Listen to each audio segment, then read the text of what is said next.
because I have like a weird history with 1950s rock and roll. My grandfather used to work for Elvis Presley. Live from the Willie Nelson and Friends Museum Showcase in Nashville, Tennessee. It's Music is Funny.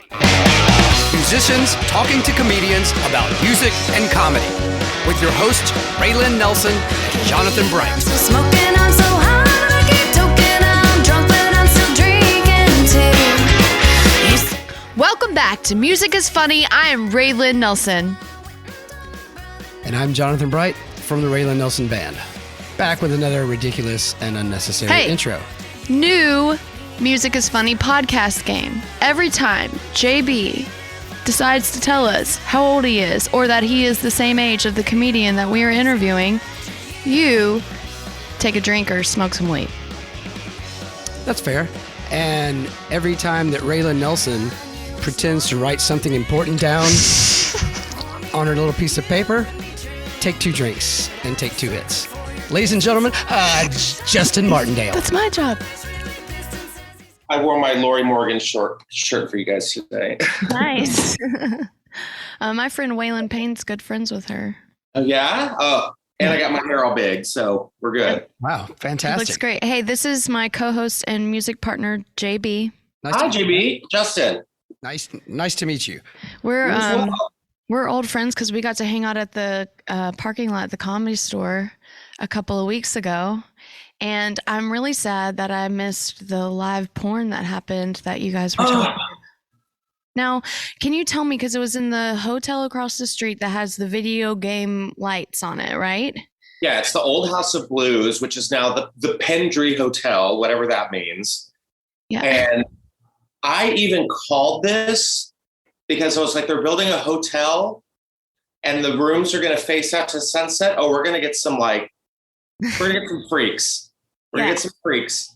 And sure enough, names night, like I'm walking by and everyone's like, dude, look up. And I'm looking up and like. How far up was it? 3rd floor. Okay. Well, that's pretty close. Like, I mean, right there. And everyone's just looking up and I'm like, what's going on? I'm like, apocalypse? Is it happening finally? And this guy and this girl were just like going to town. And I was like, God bless, it's been a year. Go for it. I wish I could do it, but I'm like, no, that's, and they knew like, I mean, the curtains were wide open. The light was like completely on. They totally knew. Now, a few years ago in New Orleans, my Uncle Lucas was playing the House of Blues there. Something about the House of Blues, I think. Something about that. But we were in the House of Blues, and across the street, there were just a bunch of naked people in the window. Now, I didn't get to see any actual, fornication. Yes. There's people in here. I'm trying to keep it light because they can just hear me and they can't hear you. Okay, good. Are you mad that you missed it? I'm a little mad that I missed it. I know. I was trying to tell my friend about it, and she was asleep. And I texted her, and I was like, "Get up here now!" she's like, "Damn it, I missed it. I was asleep." She's like, "Watching people is like my favorite thing," and I'm like, "Okay, I didn't need to know that, but cool." A lot of naked people, though, in Los Angeles. The last time we played there and we were staying in West Hollywood, right across from the hotel window. Now, it was just a single gentleman. Oh, he was a massive man. On Friends, when they're talking about I had that experience. Did we lose you? He's like, this is boring. Well. Oh, man. So I just got word from Justin Martindale that his power went out. He said, hold on. I said, ha, ha, ha, ha, ha. So he's scrambling for a plug right now. And we'll be back. Oh, my God. I'm so sorry. That's okay. Can you hear me? Hold on. Let's see. Okay. No, we were like, okay, there we go. Everything was fine and everything just went boom. And I'm like, okay, well, there's that. I was thinking that's the most creative way to get out of a podcast you don't want to do. Just oh my God, no, not at all. Leave them and go, I don't know. I have the whole thing set up. I showered. What? I showered. So we're going to try it again. Let's see. Okay, well, I don't even know what we're talking about, but let's just start the podcast, should we? Yeah, we'll save some of that from earlier. Yeah, but- we'll save it for sure. But we always start by asking you, what's the first music you remember loving? Ooh. Weirdly enough, the thing that comes to mind, the first music that I ended up loving was 1950s rock and roll. Oh, that's not a bad start. Yeah. So like I remember, because I have like a weird history with 1950s rock and roll. My grandfather used to work for Elvis Presley. No way. So he was the horse manager at the Circle G Ranch in, I guess that was in Mississippi, I think. Yeah. My grandmother went to high school with Elvis in Tupelo. And so my grandmother and my grandfather ended up getting married, and then he got a job as the horse manager at the Circle G Ranch. And so, there's all these tales of like my grandfather buying Elvis buying my grandfather a Cadillac, because that's what he did for all like his employees and people he liked. There were talks of Elvis and Priscilla coming over and buying my mom's favorite horse, which, my granddad was like, you can have any horse here, but you can't have my daughter's horse. And Priscilla was like, I want that one. And so that's why I got Sugarfoot. That was the name of the horse tattooed on my wrist, because my mom is still bitter to this day. And so, yeah, I just remember like being raised on like old, like 1950s Elvis, and like the Beach Boys, and all those classic oldie hits now. Yeah, I love those. Were your grandparents and your mom into old rock and roll too? Did you hear that? Like when you, I guess you heard it when you were. Yeah, my grandmother, my grandfather actually were like, I found this out after she passed a couple years ago, that they actually were like competitors, I guess, in like, rock and roll dancing, like doing all the dance moves and stuff and going around to different little venues and entering into the competitions, and actually were pretty good. Like if you look at my grandma, my grandfather, they're like that classic like 1950s looking couple, like the long dress, the like slicked hair, the Poodle skirt. Yeah, poodle skirt, all that kind of stuff. Yeah. Sounds like they were super hip too, because I mean, rock and roll is a brand new thing, and it was kind of taboo at the time too. Oh yeah, they were young. I mean, they were probably like 14 to like 16 years old. So they were like teenagers, like brand new into it. So they were like all about it. They were, I think their parents were probably like, this is the devil's music or whatever they said back then. But like, they were just like, whatever, we're having fun. And they were always cool. They were always cool like that forever, as long as I remember them. How old was your mom when she lost her horse to Priscilla Presley? What a weird. That does sound great, doesn't it? What a question to ask. I want to say, I think she was like, I want to say she was probably like 12 to 14, maybe. Oh my God. Like yeah. That's traumatizing. Yeah. To this day, she's like, Priscilla, Yeah. My daughter is so close to her dog that if we took it away from her, that would be so traumatizing. Oh yeah. Yeah. Anyway, I would stay angry about that for a while. Forever. Too. Yeah. Okay. So your mom, what about your dad's side? Did you hear any music from your dad's side? My dad's side, I'm not close with at all. I actually don't. I'm not in touch with them at all. Yeah, so you don't remember any kind of music influence from that. Okay, so way to bring up a nice memory, Raelyn. Sorry. Oh no, it's totally fine. Like no, I have daddy issues.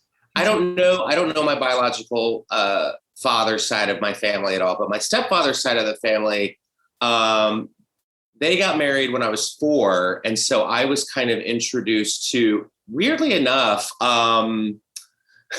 like classic 80s. Classic 70s and 80s. Now it's considered yacht rock. Yeah. But like that genre. Plus I was introduced to Tejano music because I grew up in Texas. So That's a nice. Yeah. Yeah. Okay. Disparate influences coming up there. Yeah. I mean, like when people ask me like what my favorite genre of music is, it's all over the board, all over the board.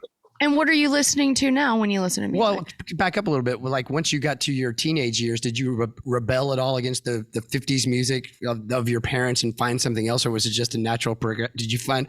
What did you get into after that as you got older? Because I know teenagers kind of get into their own. Oh yeah, I mean, in middle school and like high school, I definitely I got into like, I actually got into a lot of like 90s country music, and I think that was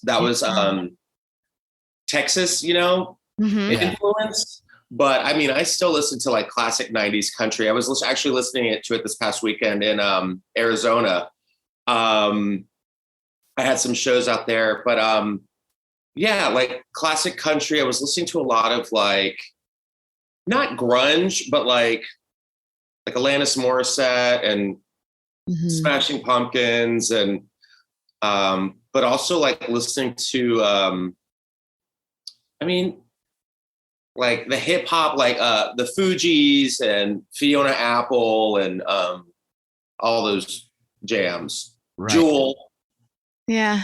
Well, you mentioned 90s country. I mean, that was like the first era that country music kind of surpassed everything as far as popular wise, that there was a lot of people listening. I know Raelyn country. loves 90s country. It's so good. It's so good. Like Strawberry Wine. And I mean, it was just such a time, like as a kid growing up and like, not really knowing where they fit in with everything. I don't know. I just kind of loved this, especially the women of country, how they were kind of breaking out of that box of like what was normal. Like I'm trying to remember some songs like Sarah Evans' Suds in the Bucket, where she just like leaves her family just to like go with some dude. I mean, Fancy by Reba, where her mom just puts her into prostitution and everyone's like, this is a jam. And Wild One with Faith Hill. Wild One. Yeah. But that's another thing that in the 90s too, that was like there was a whole chunk of huge female artists, maybe more so than any other decade. I mean, way back, classic country, but it seemed like the 90s, even in rock and roll too, though. You mentioned Alanis Morissette and Fiona Apple. It was like the Lilith Fair was going on at the time. So there was a whole resurgence of chicks playing music of all genres. It was just like, because there were storytellers and there were songwriters. So you got like a whole story in like 3 or 4 minutes, from beginning to end. So, okay. So back up again, I want to ask you, what's the first comedian you remember loving? Oh God, Robin Williams for sure. Yeah. From movies and that sort of thing? From movies and his stand-up. I just remember seeing him on like Comic Relief and like as a kid, like the HBO Comic Reliefs with like Billy Crystal and Whoopi Goldberg. And then, like Mrs. Doubtfire, Jumanji, yeah. even like his like Dead Poets Society. What else? I mean, my God. What was that weird movie? Toys. The Birdcage. My God. Mork and Mindy. This guy, Aladdin as the genie. Like he was just. There was nothing he couldn't do. So when you watched him, did that give you like what made you think maybe I'll try that? Did you see him and go, there's movies and stand up, you can be a funny guy and do that? Like what got you thinking about maybe I'll try that? Well, yeah, what definitely like attracted me to his comedy was just how effortless it was and how fearless it was. He wasn't afraid to like be pigeonholed. He wasn't afraid to be labeled. You know what I mean? So, he could like, for instance, in Mrs. Doubtfire, he could like dress up in drag and everyone just kind of went along with the joke. And at the time that was kind of like, in the Birdcage, he could be a gay man in a relationship and everyone was just like, this is a great movie. And, I just thought it was just so cool. Some of the most amazing footage is him in the sound booth during Aladdin. And they were just like, let him go. And he was just like nonstop, joke after joke after joke, just impressions and just like no inhibitions, but like I just thought like a beautiful soul to watch. So just by watching that, is that what made you think maybe I'll give that a shot? Like what Kinda in a weird way. Yeah, because I was very involved with like performance in school. Okay. So I would play, I would always try and test out Theater performance or theater, music? yeah. Okay. Football. No.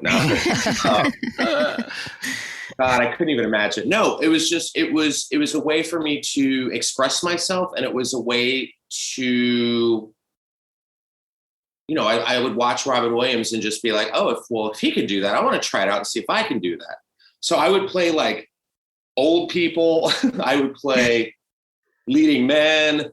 I would play like weird creatures and Shakespeare and stuff like that. So it was always like testing my range as far as that goes, which was really, really fun. And I was funny. So yeah, I it was going to say, were you trying to be funny?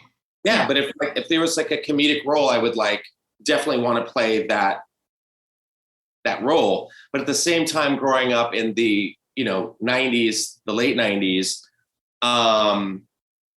it was a weird time because it was a lot of like toxic masculinity with all the music that was around the time. So it was just very like everyone was just angry. I actually just watched that Woodstock documentary on I think it's Netflix or HBO Max. Yeah, I watched it too. You were just talking about that a day ago. I watched it last night and I was just like, holy God. Yeah, like I totally remember this. Like it was just angry white guys and bullying and everything was just homophobic and just angry and so I kind of used my sense of humor to avoid getting my ass beat. Because I wasn't the most masculine guy on campus. I wasn't I always hung out with the girls and, was in theater and was just, I could fit in with different groups, but I didn't have like a core clique. Right. Yeah. So if somebody tried to like start up some shit with me or whatever, I would, make a joke out of it or kind of like try and embarrass them in front of a group of people. So they'd be alone. Right.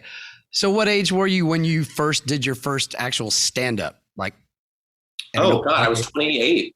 Oh, so it took you thought about it for a long time then. Yeah. I mean, it was always in the back of my head because I always thought about like, oh, I'm going to be an actor or whatever. Now, did you do some acting roles in those, in your early 20s? Were you actively trying to be an actor? It was like yes and no, because I came out here like at the worst time. What age were you when you? I came out here when the recession hit. So it was like 2000, I moved out here in like 2005, 2006, something like that. And then 2008 was when it all went to crap. Mm-hmm. So I was kind of just stuck here and I was like, well, I need to make some money. So I was like waiting tables and everything closed. Like I would go to work and there'd be like chains on the door. I'd go to work and they'd be like, here's your check. You have to go cash it at like a cashier's check place, which was like, what? Because they didn't know if it was going to bounce or not. People were angry and people were sad and people were hungry. And I was all of those things. And I just remember watching television and like there was some like comedy special on this network, and I was watching it and I was just like, I could do this. And at that point I was just kind of like, why not? Let's try it. What do I have to lose? Because I was like thinking about like, oh man, I'm gonna have to move home. It's getting harder and harder to stay out here. And so I just remember calling up a buddy who I knew ran a comedy show out here in Silver Lake. And I was like, you know what? I just want to try it. My whole life have been like, you should be a stand-up comedian. And I'm like, that's not what you should tell children. Give them some higher goals, You should try to do something that is statistically impossible to succeed at. Yeah.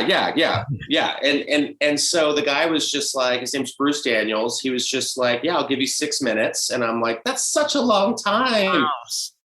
And I just remember going up there. It was like October 2010. 6th or something like that of 2008. And I was like, I got up there, did 6 minutes. You know, I had a friend of mine with his boyfriend at the time. He'd like, it was like their first date. And he was like, please don't be awful, please. Cause I really don't want to like, you know, have to like explain this to him. And and after I got off the stage, it went really well. And I was like, this makes sense. This is exactly what I should be doing. I'm always interested in how everybody's first time out, the guys we talked to, like, did you have 6 minutes down? Did you kind of wing it? Did you, so you had been working a routine, I guess. I like sat at home that week and was just like, what can I talk about? Oh, I could talk about this. I could talk about this. Yeah. Oh, but you did it in a week before. It wasn't something you've been prepping for months. You just pretty much, I got a gig, got to come up with 6 minutes. Yeah. It was like, I have a homework assignment. Yeah. Yeah. It's fantastic. So it went well, obviously. Yeah. It was really, really fun. It's funny because I didn't want any of my friends at our first performance that we did. Like the first one I ever did out in front, I didn't want anyone there, you know? Oh, yeah, no, it's really weird because leading up to that, it was like, I avoided the whole open mic scene. Yeah. So I just, after that, I kind of went to like monthly shows, which is like, hey, we've got a monthly show at, you know, this venue or that venue. And, you know, usually it's like, oh, you got to bring, it's called a bringer show where you have to bring like 5 to 10 people. And if you don't, then you don't get a spot. But if you do, it's real weird and technical. So it's like, I kind of was doing that from then on. So from like October of 2008 up until June of 2009, I was doing those shows. And one of those shows happened to be at the Comedy Store in the main room. And, you know, there was like, I want to say there was like 14 to 16 of us that day or that night rather. It was the night after Michael Jackson passed away and everybody was there. Just everybody at the Comedy Store who is like a paid regular was there that night. It was just one of those like magnetic summer nights where everyone was just kind of like, getting together to, you know, celebrate not only the life of Michael Jackson, but it was like summer and we're all in town and we could all catch up, whatever. And so I remember being like at the bottom of the lineup and I had invited all my friends. It was packed in the main room. And all of a sudden everyone's like, Justin's going third. And I was like, well, this is a lot better than where I was at. And I went up on stage and I did 6 minutes and I sat down with my friends in the audience. And that's when the booker came over to me and was like, you need to get up. And I was like, I'm fine. And they're like, no, get up. And I was like, why? And they said, you know, Mitzi Shore just saw you and she just passed you as a paid regular on the spot. Wow. Your first time in the Comedy Store? Well, it was like my first-ish time. It was my first time in the main room for sure, because I had done like some spots up in the belly room before. Mm-hmm. But this was like, you know, boom, Friday night, main room, sold out. Like, yeah. We've talked to enough comedians to know that what you just described never happens. Never happens. Yeah. No, had to do 8 years or something before he worked there. And like, Ari, the stories they tell of working there and having to go through all that. And that's amazing, man. Yeah, it was definitely something that I didn't know what any of it meant. So they were like, oh yeah, Mitzi Shore just passed you. And I was like, oh, that's nice. Like, and I just remember like walking over to the ticket booth where the booker was, and he was just like, what? It was very like folklore-y. Like it was like in my head, I imagine it like this kind of like fairy tale where he's like, what has just happened to you has never happened before, you know? And I'm like, ah. And I just remember people were like being like, did you hear Mitzi Shore just passed some dude and no one knows who the hell he is? So then they found out it was me. And so people were coming over and being like, who are you? Where did you come from? Like, and I'm like, who are you? and I was hated. I was hated for so long. I was just about to ask if you got any blowback, knowing, you know, comedians are like musicians. They can be brutal on each other, and getting that quick pass through must have made some people just angry, especially young people. Pissed. You know?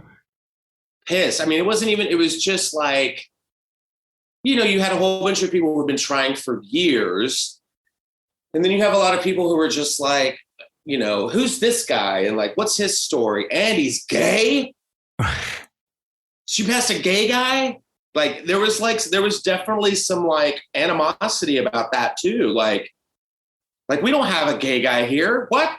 And I was like, well, welcome to the future. Like, we are around. And so for the past 10 years, like it's been kind of like, it was so fast. The only thing I really wish that I did about it, I wish I had more experience, you know? Right. Like the lightning struck and it was just like, okay, now what? And so for the past 10 years, it's been like, I've got to learn A, who I am, B, what I want to talk about, you know, C, my voice, you know, it's kind of like getting a record deal and just being like, oh, now I have to be a singer songwriter. Yeah. Right. I was thinking about that because a lot of those people we talk to are like, you know, I'm 10 years in before I really know what's going on. And you talk about the fast track you're on. How long have you been actually doing comedy once you got past? I mean, I just celebrated my, I think 12th year, I guess. So yeah. So what is that? I'm terrible at math. So No, 2000. I mean, how long have you been, now. how long had you been doing it up to the point of getting past at the Comedy Store? Like a year or two, it sounds like. You know, like 6, 7 months. Oh. 6, 7 months. Yeah. Oh my God. So that had to be kind of weird to your point. That's crazy. You're just a little baby at it. Yeah. But it was like, you know, doing those monthly shows. It wasn't like, oh, I've got 2-3 spots a week, or I've got, you know, it was every like, night. Oh, I've got a show this month. Yeah. And it had to be a bit of a mind fuck when you get that, like the comedians talk about, you 10 years in, you start finding yourself, you've just dipped your toe in and you're like, oh God, what do I do? I guess I've got to become a comedian and find my voice quickly. Oh, that's so funny you say that, because I remember just being like, you know, they were telling me like, okay, you got to put in your avails every week. And I was just like, what are those? And they were like, your availability to perform. And I was like, oh, okay. Like every week? And they were like, yes. And I said, so this is my job now? And they were like, yes. And I'm like, oh, okay. Because, you know, it was just kind of like, you know, I wasn't making any money on these shows. You know, you're getting paid in like drink tickets and, you know, it's kind of the escape from the real world of just all the bullshit around you at the time. So it just made you feel good because you're making other people feel good. Yeah. And at this point, it's got to feel cool. You had to be right towards the end. Like when Mitzi passed away, she probably wasn't too far from that. Like you're probably one of the last few people that even got passed by Mitzi. I am the last one. Yeah. The absolute last one? The last one? Okay. Yeah. Wow. That's cool. I mean, she seemed to have a way of seeing the X factor in you guys, you know, who had it. Yeah. Yeah. Just listen to other comedians talk about her. You know, they get angry about certain things, but they are like, she is like, you know, one of the most important non-comedians to the world of comedy, probably the most important. It's not a comedian, you know? Yeah. And I want to say it was the 40th anniversary. You know, we're just now celebrating the 50th this year. So yeah. So that was what, like 2011, I guess? Yeah. And she was there. And I remember going over to her. They're like, oh yeah, Mitzi's here. She's sitting at her table. And I just remember being like, I have to go say hi. I have to say something. Because she didn't even talk to you when you got passed, right? So you didn't have a conversation. You didn't know her at all, really? Okay. No, and I just found this out like actually 2 weeks ago with the kickoff show that they did at the Comedy Store. You know, they just put up Danny's name on the wall, and Danny's been like the timekeeper for the past 25 years. And so I was telling this story on stage and with Don Barris, and like Danny saw me outside and he was like, actually, what happened was, you know, I was watching you and I ran downstairs and grabbed Mitzi and said, you got to come see this guy right now. And so they were standing in the like, you know, the doorway of the main room watching me. And she was like, pass him as a paid regular. And I think Tommy at the time was there as well. And he was like, you mean like give him development spots? And she was like, no, he's ready. Him. Wow. And so, yeah. And then she just like, you know, threw a smoke bomb and disappeared. Like she was gone for like the rest of the night. And so this was the moment that I actually saw her, and I went over to her, and she was very fragile, and she was very, I don't know, she just kind of had this like tunnel vision, you know, she was deteriorating. And I just grabbed her hand, and I was like, hi, I'm Justin. I just want to say thank you for this amazing opportunity you've given me. I've been having such a good time, and thank you for seeing something in me that I've been seeing in myself, but I have been waiting and wanting other people to see it as well. And then she just like squeezed my hand, and like that's all I needed. Like it was just this like recognition, and that was the last time I saw her. Dude, that's awesome. Yeah. And cool that you're the last one. It has to be sort of a badge of honor, you know, that people get passed, and we'll get passed from here as long as it's open. But to be passed by Mitzi, it's almost like a badge of honor to wear, and you're the last one in, man. That's cool. Oh yeah. And you better believe that I was like watching. I was like, if she shows up tonight, like I was holding on to that title, man. That's so after that, have you ever done comedy? Like we asked some people this, like opening for musicians or any kind of comedy in a musical setting? I mean, I've done my friend Josh Adam Myers has a show called The Goddamn Comedy Jam. Yeah. And so I've done that a couple times with him. And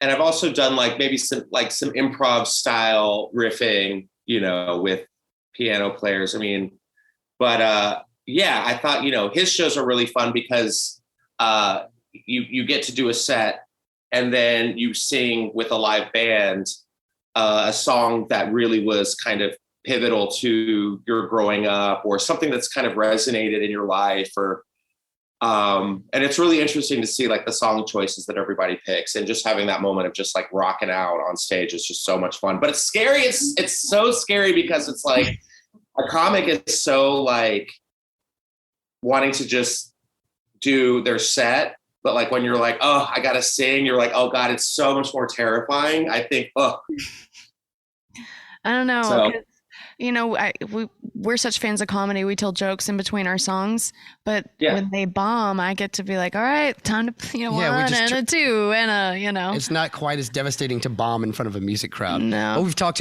to comedians that have opened for like rock bands and stuff like that, and they've had some horrible stories about how, you know, nobody wants to hear a comedian come out before AC/DC. Nobody asked for that. Nobody signed up for that.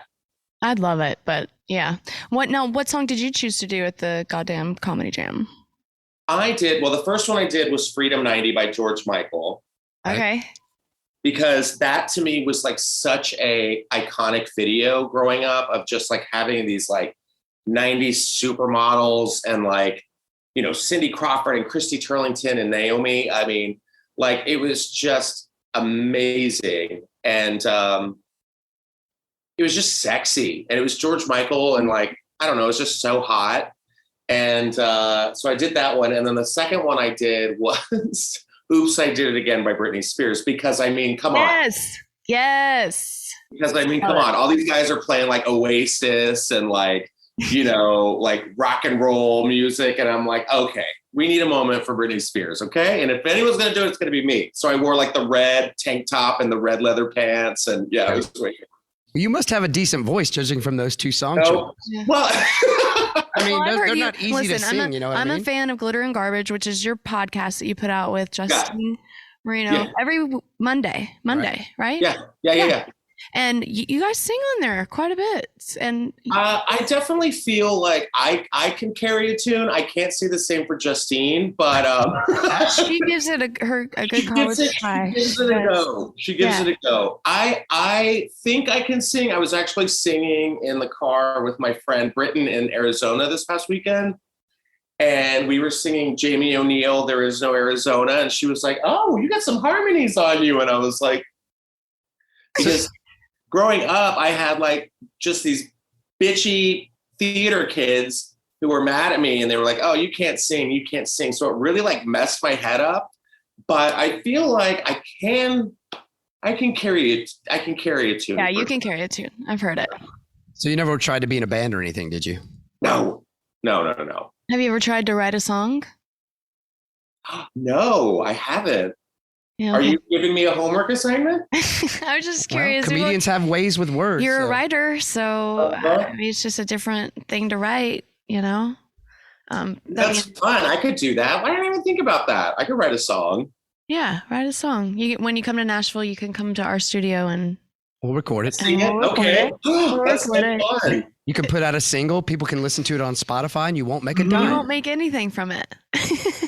Well, you might. Perfect. You might. You have more fans than we Yeah. do. Well, that's true, but it'll only take 30 million spins on Spotify if we for you make before you $500. yeah, that's true. That's true. Anyway, I digress. So okay, what if I were to dress like you and memorize one of your sets and go and perform, like cover your act? Like I cover Joan Jett songs and I cover Loretta Lynn and I cover Patti Loveless. What if I did that for your set? How would you feel about it? That would be awesome. I'd be flattered. For sure. I feel like impressions are like the best form of flattery, you know? I love it when somebody like, cause I always geek out when somebody like sends me like a piece of like fan art or like, or if there's like animation, you know what I mean? Where they like, they animate your set. Yeah. So like, you know, cause that's very much my style of comedy. When people ask me, they're like, oh, what's your style of comedy? Like, what do you do? I always call it like observational storytelling. It's like my jokes come from like stuff that I've seen or stuff that I've lived through. Like even some of the jokes that I did this past weekend in Arizona, people were like, did that really happen? And I'm like, yes. Like, that's why I'm telling the story. I'm not gonna just get up here and lie to all of you. We've already had that so much for the past however many years. It's like, no, I want to get up there and like tell you stories. So you're just like, what? Yeah. Well, I think it's always a trip to, we talked about how many different ways there is. Well, like, what's your writing process? Everybody that we've talked to has a completely different way that they go around to write jokes. Maybe not completely, but it's fascinating to me that comedians, just like songwriters, some people sit down with pen and paper. Some people don't do anything and just spit them out and then write them down. Like, how do you go about writing a new bit or a new, 5 minute? Or do you just get up there and talk and things come to you? That has happened, yes. Pretty much, like, I'm not gonna lie, like doing the podcast has definitely kind of opened me up and made me a little more like kind of unfiltered. And like, if it gets like a good reaction, or if like, people hit me up in the comments and they're like, oh my God, whatever you said about this had me rolling. And I'll just be like, okay, well, I'll make a note of that. And then sometimes it just comes to my head and I'll just be like, oh, that's really funny. I'll write this down and put it in my little notes on my phone. And then I'll try it out on stage. I'll record it. And sometimes I don't. I got to get better at that because it's like the biggest no. People are like, you got to record your sets. And I'm like, I know. Do you like listening back to them? Do you? No. I hate listening back or watching back. I know. It's the worst. But I mean, like, sometimes I'll smoke a joint and just see what comes out of my head. And then sometimes after the next day, I'm just kind of like, that is not good. It sounded funny last night, but no. It's just like writing a song. Just definitely experiences. Like, I'm about to go on this camping trip next week. Me camping, but like camping, like Camping with primitive camping with a C, not a GL. Oh, it's camping with an L because I'm camping with lesbians. So I'm gonna see some shit. But you'll also be well taken care of because they're probably experienced. Oh yes. I'm definitely gonna be like the baby cub, like in the tribe of alpha bears. Just take care of me. No, but it's gonna be weird. It's gonna be a really weird experience because we're all getting together. They're very excited about being topless. I'm like, am I gonna get he-too'd? Is that what's happening? And then it's gonna be a weird experience for me because I'm actually like going to be releasing someone's ashes into the river. that I, was very close with for,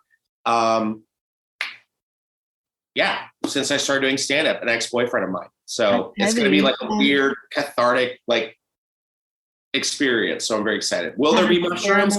Absolutely. I was just about to ask if there were going to be mushrooms involved. Oh, yeah, for sure. So do you go into these, like, not necessarily this, but like when we were talking to Doug Stanhope, he was talking about how sometimes he would take gigs or whatever, knowing they might not be successful, but he does them for the stories. So he'll have so when you go into something like this, are you thinking there's probably going to be some material that comes out of this and kind of have the radar out while you're going? I guess your radar is always out for stuff like that as a comic, though. Yeah, you have to, because it's like you don't.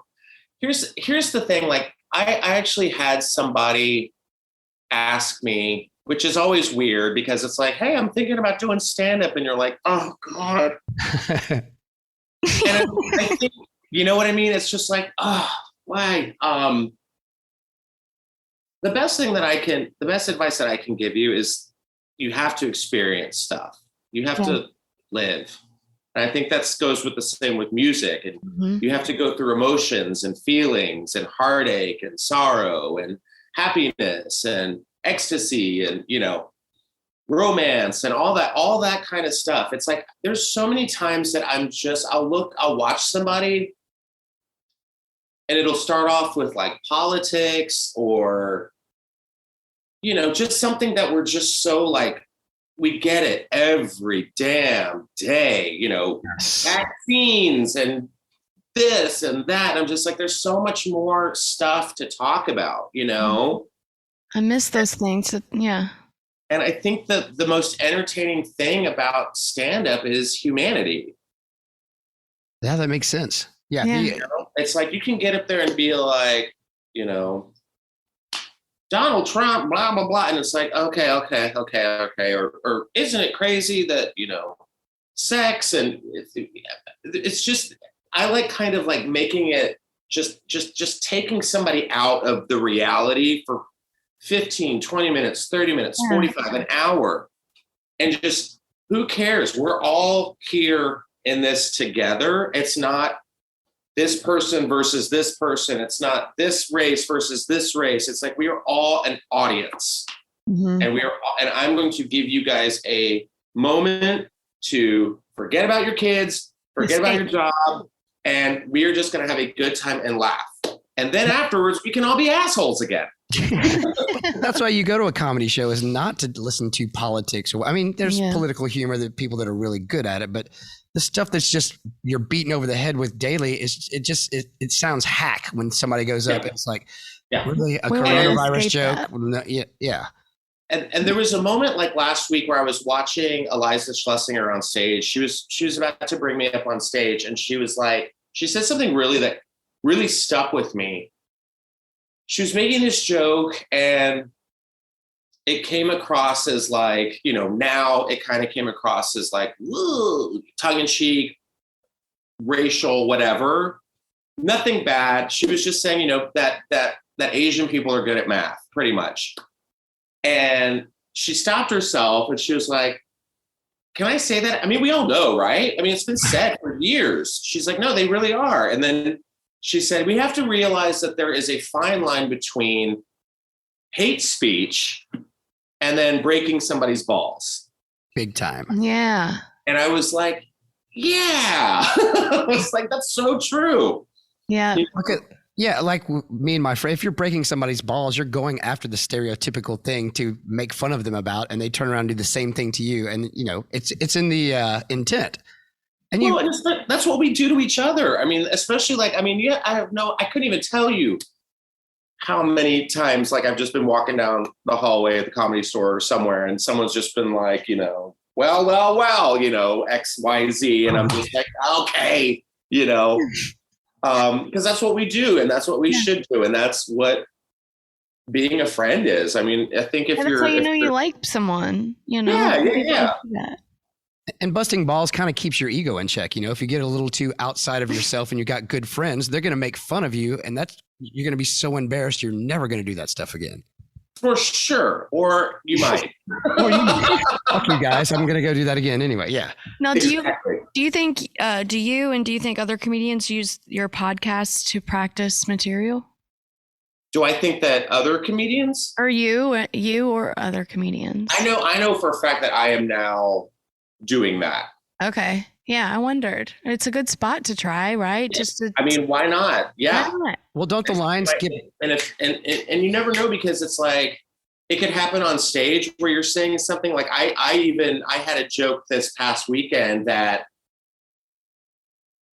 I don't remember. I was talking about I talk about this brunch story when everything kind of started opening up again. And I make a joke about like, be careful where you go eat dinner or brunch nowadays, because every abandoned parking lot is not a restaurant. And I learned that the hard way. So I'm telling the story, and there's a part in the story where I'm trying to like educate myself on pronouns and stuff, because I feel like everyone's just like, I don't know what to say anymore. I'm insane. Am I insane? It's like, no. And I messed up my own joke, and I said, I'm sorry, guys. I'm still trying to work on it. And everyone was like, okay, yay, and it got a big laugh. So, I feel like it's a great way to like educate yourself, not only like in front of an audience, but, and you get people who say something like, you can't say this, or you can't, I can't believe the haters are going to hate. You're going to get trolls. I just posted something on my Instagram, and there is a full on like fight happening in my comment section. And I'm just like my work is done here. You guys go do that. Yeah. I'm like, sorry. But it's like, it just, if people are taking time out of their day to be like, I've got something to say to you and it's going to piss you off. It's like, okay, I don't pay attention to any of that. They're bored at work, probably. They're bored. They're bored at work. I know. Or like, but also like go out. It's nice. It's summertime. Like go to the beach or the pool. Like, yeah, nobody acts like that in public, Yeah, face to face, you don't see that very much. I just think people are just very, I hate the word triggered. I definitely feel like you can't say a lot of the things you said, 10, 20 years ago, but I just feel like it's really kind of lame if you don't give somebody an opportunity to grow and, grow from their mistakes or learn, educate. Yeah. Yeah. And it's a weird time. I mean, clearly people say things that are wrong and offensive, but it's a weird time to where if you're offended, you're almost online. It builds you up. You got a crowd around you. And it used to be if you were offended by something or jokes, people looked at you like even in the 90s or whatever. Now, again, there's improvements to be made, but it wasn't a badge of honor to walk around being offended all the time. You were almost like, just get over it, man. What do you, it's like those people that held up the signs in front of Ozzy Osbourne concerts, protesting stuff like that. It's like all of my generation that used to laugh at that is kind of turned into that. And I'm like, what happened to you guys, Yeah. Go ahead. Oh, I was going to say, I feel that there's clever ways to be insulting. Of course. You don't have to just, say all the wrong words that you're not supposed to say. But those are the people that should get in trouble, that aren't clever about it. You should get in trouble because you're just spewing hatred. But there's ways to use those same words in a very, great comedians do it all the time. It's those taboo words when they say it and everybody goes, and then they make it hilarious. You're just like, wow, that's magic, My favorite comedy. And also, going back to that Woodstock documentary, I was watching, the part with like DMX, and he's like singing that song, and I had never seen that, and the whole crowd is just like, ah! And like watching that now, you're like, how is that okay? It was like a racist Nuremberg rally or something. Yeah, it was crazy. But, and it was all white kids screaming it too. That's just hysterical. I know. You're just like, wow, look how far we've come. Okay, so to end the podcast, I always ask about Papa Willie. So what is your own personal Papa Willie experience? You're from Texas though, right? So might have my own personal what experience? Papa Willie Nelson. Do you know who Willie Nelson is? I've heard of him. Not much of a fan though. Let's see. My own Willie Nelson story. Or your personal one or experience. When's the first time you remember hearing about him or anything, or if nothing, it's okay. No. Not even that. I mean, it was like, I remember watching Hee Haw with my grandpa. And, I think I remember watching like Live from the Grand Ole Opry and like getting introduced to like Minnie Pearl and Hank Williams and Dolly and Willie and like Porter Wagner and then I think it was like you're always on my mind for sure. Yeah. I think that was like, you're always on my mind. Yeah. And then obviously like the weed. And how controversial that was. And it's like, whatever. Okay. But one of my favorite moments performing ever on stage, I'll make this quick, was actually I got the chance to perform at the Ryman. And like, wow. Mother Church.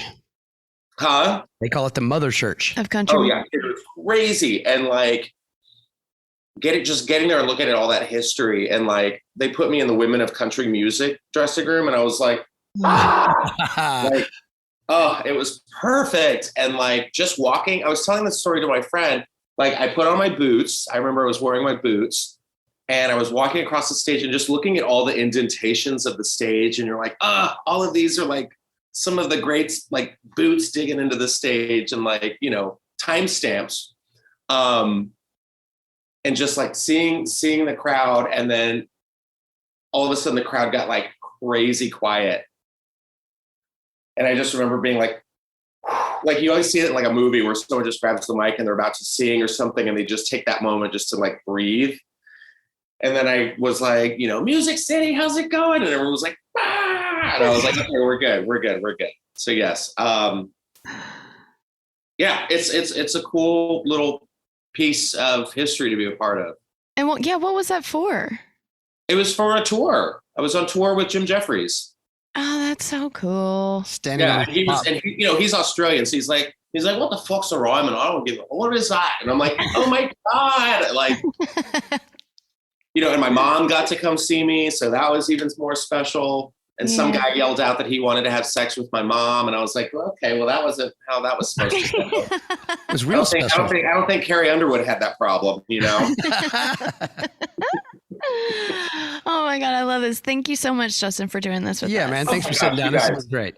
Anytime. That was so much fun. Next time you come through Nashville, let us know. Yeah, you have I to come.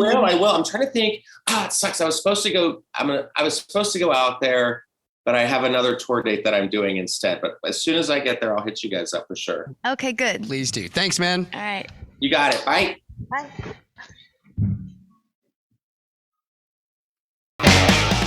Justin Martindale is my favorite comedian. Love that guy. Anyway, this is the outro. These are ridiculous. Enjoy your groceries. Did we free Britney yet? I know your mama's name. And don't be an asshole.